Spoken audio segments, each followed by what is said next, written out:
Ashton Gillotte, all right? Guy out of Louisville, man. You got a UK right there, and I had to give a little love to Louisville over here as well. I tell you what, I was doing a mock, okay, and I couldn't really get a good defensive end early, right? I was just like, okay, daggone, okay. So start looking a little bit later in the draft, trying to find quality guys that have high motors that have come out and actually has performed. And as you see, my man right here, Ashton, has done a good job. Watch him on film. He plays at a high motor. He's very powerful, nonstop. Man, I tell you what, man, this dude he's an animal. You could tell he's just a hard worker. He wants it all. When you watch it, I watched a couple of his interviews, man. He's got this long flowing hair, like Thor just lays out and stuff. He's talking about his hair products and stuff he used on it. I thought it was pretty funny. Hearing him talk about that. But when you go out there, man, it's all business when you're out there on the field. It's all business with him. And you see him push guys. He does great in the run. Same thing. He's one of those tweeners because he's a guy that, is 6'3", 274. That's his weight. And so I'm still thinking, same thing. If Karlaftis won a whole lot of money, love Karlaftis, but a guy like this, he could come in and he can be one of those guys who could probably fit one of those molds. He could move him up and down the line of scrimmage, and that's why I'm always looking for guys that it's not in the typically in the box. I'm looking for versatile guys, the same things that Spags is looking for, that can play anywhere, okay, and be effective. But he had a pretty good year at Louisville. Like I said, my thing for me, what I like more about it than him, it was his motor. I liked his motor a whole lot because he's just relentless. He's a relentless guy, very strong, very powerful, and you can just tell he just loves football. So he's my type of dude, man. You could tell, man, he's just a hard worker out there on the field. Like you said, one of those, he's not going to quit. You're not going to break him down. He's just going to keep coming after you, man. So there it is, Ashton Gillotte. Get a check him out, see what you think.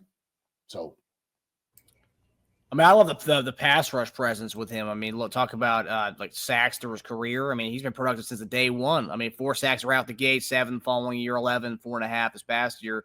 So a slight little decline there. But I mean, just constant guy can get to the quarterback, and you got to love that. And we always talk about you can't have enough of those type of dudes. And talk about a guy who's would be under cost control for the next 4 years at that. I mean, so you gotta love that. Do you happen to know? I mean, I know I keep asking this, but where is the rounds where you kind of see him? Is he day 2 or day 3? Probably, it might be a day 3, day 2, possibly. He's one of those that team is sitting there saying, "Oh, they ain't took him yet. Let's get him. He'll be a great addition to our team," and it would be the same for the Chiefs. So sometimes when I look at these, the projections and when guys are going to get drafted and stuff like that, man, a lot of people don't really know. The ones the first day, maybe first round, second, where you're looking for getting guys, on from that 3rd, 4th, 5th, and on up. Man, it's just like, well, shoot, we'll go for what we need. And so he's a guy that they talk about. You bring him on a team, he's going to be a rotational piece. He's a guy that could come in and absolutely give you some reps. He's not going to be on the practice squad. He's a guy that's going to come in and he's going to play. You're going to make sure he plays, because when he comes out there, he's going to show you what he can do. You're like, this guy right here needs to be on the 53-man roster. He's going to make any team better. So, Tej, your thoughts on Ashton? Is it Gillotte, JD, or is it Gillette? Yeah, Gillotte. Okay. Gillotte? Is it Gillotte? Gillotte? I don't know. Gillotte. Gillotte. Oh, Gillotte. Okay. I like Gillotte. Gillotte. Okay.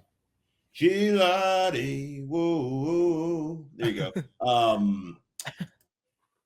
So he's always, it's funny. I started doing research on him when he was always around in like the late 3rd or 4th round. I'm like, DN. I didn't get a DN yet. He's always around. And I'm always like, all right, let me just start researching him.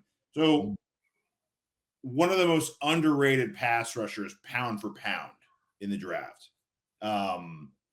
Obviously, he's got a size limitation, short arms, not tall. His win rate was 21%, 66 pressures last year. Went to the state championship in high school for weightlifting.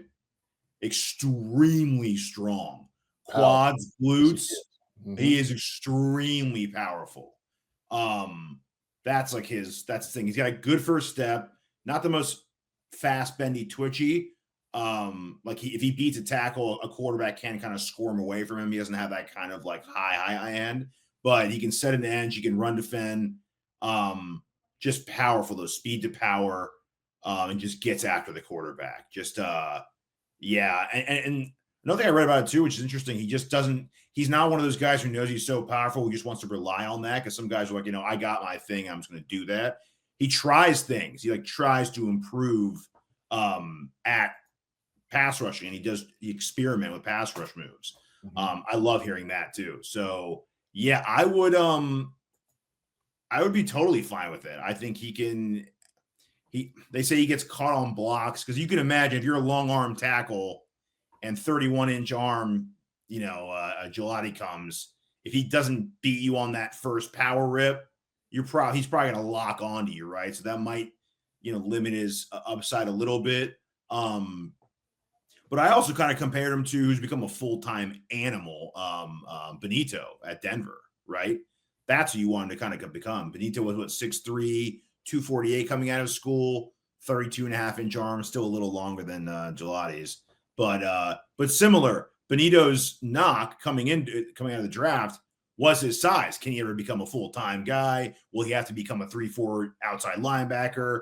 But I've seen people stick to Gillotte still being a D end in a 4-3. Like, they're not backing away from it, because he's that skilled at what he does, and he can set edges and he can run defense, or like he's not a liability. He just has shorter arms. That's all. Yeah, he could work in any scheme. Yeah, 6'3", 274. He's a big size guy.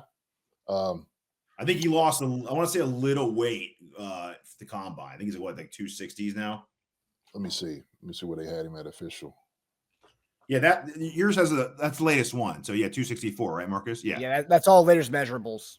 Okay. So yeah, he got And a guy who's got that much core strength, high school state championship weightlifting, he just drops some weight. He's not dropping that girth. So he's still strong as hell. Even with, and he just hopefully got a little faster with that too, right? So yeah, I'm totally down. Got my seal of approval. Yeah, JD was on fire tonight with the D line. Yeah, we need a couple guys, man. Ooh. Do you know anybody on the Louisville staff, JD? Did anybody ever told you anything about this kid? I don't know any. No, I don't know anybody on the staff now. And I used to know somebody. Shoot, Kobe used to be there. Colby Smith. Yeah. Oh yeah, OG baby. Yeah. Oh, I wonder if Kobe's still up there. So I might have to give him a shout and see. And Colby can give us the scoop on Ashton Gillotte. He didn't run at the combine. Now that kind of sucks. He just did bench, I think. What was his 24 reps? Okay. 24. Pretty good. Yeah. Pretty good. Yeah. Love this. This is what round 3, round 4 kind of guy. It's interesting. A lot of these edge rushers, and I in that round 3, round 4 range, you talk about the Sawyers, the Gilottes. A lot of these guys, people are knocking them for the arm length. That's the big killer for those guys is the arm length. These some of these like 3rd, 4th round edge guys. JD, how much stock do you hold in the arm length for edge rushers? I mean, it's immeasurable, man. It's all about the guy's technique to me. The thing is, like a guy like this who has strong arms, if you're throwing your arms out here, he'll knock those down immediately and get around you. You see that on tape. He did a couple of tackles that way. They try to, just shoot the arms out. You can see the length of it, but his arm, man, he came down with a swat and just got around the guy. And the dude couldn't even get his arms back up, the tackle. He was like, dang, like he was just he knocked down. It's like, oh shoot, he just went around him. So that is something that you could use as an advantage. But if you're 6'3", man, and 31, 32, 2 inches and stuff, if you're powerful, hey man, you just eliminate that. You got to go in knowing that the Joker's got a longer reach than you. It's just like boxing, right? Boxing, the same thing. Well, got the reach. Well, what do you do then? Okay, I'm not going to stay out here where you can tap me all the time. I'm going to get in close. Yep.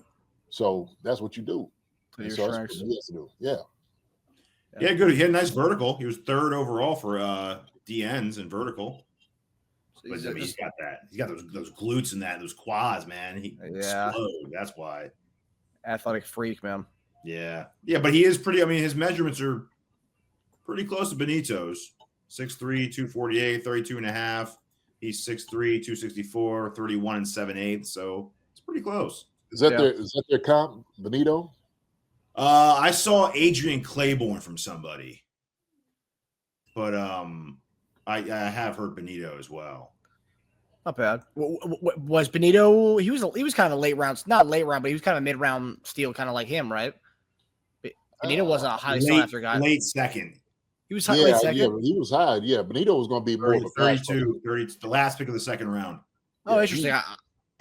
No, he was a high pick because he was going to be a strict pass rusher. That was his forte. Yeah. Right. Those one-trick ponies. Yeah. Hi, everybody. Thanks for watching. Subscribe here to get the latest from the show. Also, be sure to check out the best clips from Chief Concerns. And if you prefer to listen to the show, subscribe and follow us on Apple Podcasts, Spotify, and anywhere else you get your podcasts.